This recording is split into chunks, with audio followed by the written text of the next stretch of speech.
Hello everyone, and welcome to the final reading of the classic Frankenstein. Chapter 20, The Fourth Victim. Evening was gone, and night engulfed us in its darkness. The night had an eerie feel to it, with rain and wind beating on our windows. My fears had returned, and I constantly checked the one pistol that I had with me to protect us. Observing my strange behavior, Elizabeth questioned, "Victor, please tell me, what makes you so afraid and nervous?" "Oh, it's just this night. Don't worry, I'm fine. The dreadful night will soon pass to reveal a beautiful morning," I said. I didn't want sweet Elizabeth to see the monster, so I told her, "Elizabeth dear, you must be exhausted by now. Why don't you go and rest in our bedroom?" After she was gone, I searched the inn for the monster to see if he was hiding somewhere, but there was no sign of his presence. Now I was confident that the monster had failed to make it on my wedding night. As I drew a sigh of relief, I heard a shriek, and it came from my bedroom, where Elizabeth was resting. "Elizabeth!" I rushed into the room to find a most heart-wrenching sight. Poor Elizabeth lay on the bed without a sign of life in her. Her pale face was covered with ruffled hair, with head hanging from the bed, and her eyes spoke of the terror she had witnessed. My world turned upside down, and I fainted. When I was conscious again, I found myself on a sofa with people at the inn standing around me. Standing up, I rushed to the bedroom to find the lifeless body of Elizabeth, with a cloth spread over her face and neck. I lifted her in my arms, removing the cloth from her face and neck. My beautiful love was dead, and as I looked at her closely, I found the wretched finger marks on her neck. My gaze shifted from her to the window outside, and I sighted the monster himself, standing outside looking at me with a sinister smile on his horrid face. He came to mock me, tease me, as he evilly pointed to the spiritless body of Elizabeth. "I'm here, master. I have avenged my friend, the one you so heartlessly denied me. I have erased all happiness from your life. Now you and I are no different," he said in his rough voice. Mad with rage at hearing his words, I took out the pistol and ran towards the window, firing many shots. But I couldn't hurt him. He ran with the speed of an arrow and vanished into the darkness. People came running into the room after hearing the firing, and the search for the murderer began. People went to the lake with boats and even searched the forest, but to no avail. The monster was nowhere to be found. Helpless and tired, I came back to the inn and looked at Elizabeth's body, asking for forgiveness. Now I had to go back home, lest the monster kill the rest of my family. Chapter 21, The Search for the Monster. When I reached home, I found my father and my brother still alive and was somewhat relieved. I informed my father of Elizabeth's murder. He broke down, unable to bear the dreadful sorrow. His ill health couldn't support him for too long, and only a few weeks after Elizabeth's death, he died too. I was depressed after Elizabeth's death, and now my father's demise pushed me towards insanity. I was locked up in an asylum for many months to be cured. After my treatment, I was driven by an intense desire for revenge.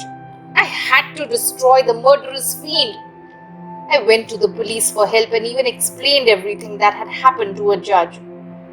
The judge seemed to understand me, but told me that the task to find and destroy someone so superhuman would be impossible, and asked me to leave the matter. But I was unstoppable. I decided to chase the monster alone and extract my much-awaited revenge. I had no qualms dedicating my life to the search for the devil, and therefore I collected everything that I would need during my search. But my dilemma was where to go, as the demon could be just about anywhere. Where would I look for him? the earth being so big. I planned to leave Geneva and started wandering, looking for the evil creature. I came across a cemetery one night and went inside to find the graves of William, Elizabeth, and my father. I touched their graves and declared to the heavens that I would find their murderer and avenge their ghastly deaths. As I said this, the silence of the night was broken by a loud, evil laugh as it echoed and rang through the valley. Then followed a hoarse, familiar voice. Ah, revenge! I lived up to my promise. Now your life is not worth living, as you have lost everyone who loved you. You made my life miserable, and I made yours. As he uttered this, I ran to the place from where the voice came, and I found the monster hurrying away. My mission had begun. With some information about the monster, I went looking for him to Europe, Africa, and even Russia. Sometimes people scared out of their wits would tell me where he was, and sometimes he himself informed me of his location. He made me suffer by chasing him. It was like a hide-and-seek game that we were playing. He left clues for me on the trunks of trees or engraved into the rocks. It was as if he mocked at my failure to catch him. I was all the more passionate to get my revenge. Going to North Russia, I discovered his final clue. Prepare yourself for a tough journey ahead. Your misery will be the source of my happiness. Immediately, I bought a sledge and a dog team to take me through the snowy parts of Russia. In between the journey, I came across a small village where people told me of the monster that attacked them last night and took away their food, a sledge and a dog team. I asked the villagers about the way he took, but they warned me of the dangers ahead, of the frozen sea, with no land at all, where I could be frozen to death. I didn't pay attention to their warnings and continued my pursuit.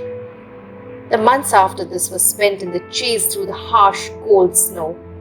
I endured chill, hunger and thirst and risked my life for this revenge. I made it to the top of the hill one morning and spotted something dark on the frozen sea below. I looked through my telescope to finally see the face of victory. There was the loathsome figure of the demon himself. I went after him and chased him for the next 2 days, but failed to reach him.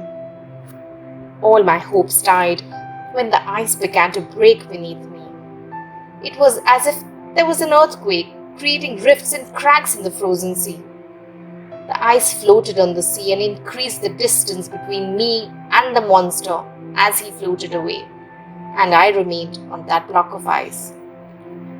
I had given up all hope of survival and thought that I would have to end my search here and prepare for death. All the dogs died, except one, and even I was on the brink of death without food and water for several days. But then, you came. I saw your ship and planned to approach you. I broke my sledge to make oars and reached your ship. I didn't want to go to south, and it was my luck that you were heading north. And that is the reason I came aboard and let you rescue me, as I wouldn't let the monster go unpunished. You and your sailors have saved my life, but now that I'm getting well, I plan to go on with my journey. Here I end my long story, Robert. I hope that I live to kill that monster. But lest I should die, promise me that you will avenge me. If you find the devil, just destroy him. Chapter 22. The Last Victim. After hearing Victor's painful story, Robert was speechless. He respected and empathized with Victor for what he had suffered. But he was still inquisitive and asked Victor, "I'm curious to know how you created the vile creature." Shocked to hear Robert's question, Victor exclaimed, "Why would you want to know that, Robert? Do you want to produce something so wicked for the world? I have made that mistake, and I request you not to ask me how I created this vile monster. Let the secret be buried within me." A month had gone by, yet the ship was stuck in the ice. Meanwhile, Victor's condition grew worse day by day. Finally, one day, the crew came on the deck after a thunderous noise was heard. The ship moved a little. As the ice beneath it split and cracked, it continued for 2 more days, and at last the anchor was lifted and the ship was freely moving on the water. The crew was overjoyed to set sail again. Robert informed Victor, "The path is clear and now we are going back." "Going? We can't go. You've got to find that monster first," exclaimed Victor. Robert explained, "I can understand how you feel, but I can't risk the life of my men anymore for you or me. We have to go back." "You can go back then, but I will stay here and find the monster," said Victor, and as he tried getting up, he collapsed on the bed. The ship's doctor was called to check on Victor as he wasn't able to breathe properly. After the examination, the doctor said, "Captain, there is some sad news. Victor is too weak to survive and he's just with us for a few more hours." With a heavy heart, Robert sat beside the gravely ill man and stared at his emaciated body. After some time, Victor opened his eyes and called Robert. "I'm grateful for your help, my friend. Now I know it is my time to go. And let me tell you that I now don't want my revenge. I have come to realize the mistake I made by abandoning my creature. I should have treated him with affection. But the past, it can't be undone. I just want you to carry out my wish so that he won't terrorize mankind any further." These were Victor's last words, and finally, he found peace in death. After his death, Robert was standing on the deck thinking about him when he heard a rough voice. He went downstairs in the cabin where Victor lay in his coffin and saw a huge, ugly figure crying over Victor's body. He seemed devastated at Victor's death, and as he saw Robert entering the cabin, he started to run. But the captain asked him to stay. Pointing towards Victor, the monster cried, "I have tortured him enough, and I want him to forgive me for my sins." The captain was filled with awe and curiosity after hearing the creature and replied, "It is too late now to regret what you have done. If you could have ceased your wickedness, Victor would still have been alive. You are responsible for all this." "I know, it's all my doing, and I detested what I did. I thought only about myself, but I was forced to be like this. I loved life when I came to life, but the world around changed me. Everyone hated me for my ugliness and no one accepted me for what I was. I was good inside, but no one looked inside and shunned me because I looked like a monster. Even my own creator deserted me. I pitied Victor too, but I had no other option. I was unhappy about his marriage. He ignored my misery, so I had to teach him a lesson. I had to lash out at him and the world," the monster explained. Robert could feel the persuasive power in the monster's speech. Yet he shouted at him, "You have killed Victor, so why do you want forgiveness? You are a vile creation who only spreads hatred around himself." The monster replied, "Even you hate me for my ugliness. I wanted to be loved, but people around me have turned me into a devil, chasing me, shooting me, and beating me just because I'm ugly to look at. I am guilty of murdering innocent people, and I hate myself for it. Captain, the next and the last murder is planned. But don't be scared. I will not harm any human. I'm killing myself. I'm going to leave on my raft now. Away from the world, I will burn myself to death and will be reduced to ashes. It's time to leave. Farewell, Captain. Saying his last words, the monster jumped out of the ship's window. Robert rushed to the window and saw the creature hurrying away on the raft. Moments later, he was nowhere to be seen. Okay, now that we have finished reading, there are still so many questions that remain unanswered. So much still that we have to talk about. Yes? Let's revisit Frankenstein and discuss all about it next time. Now for the list of the difficult words.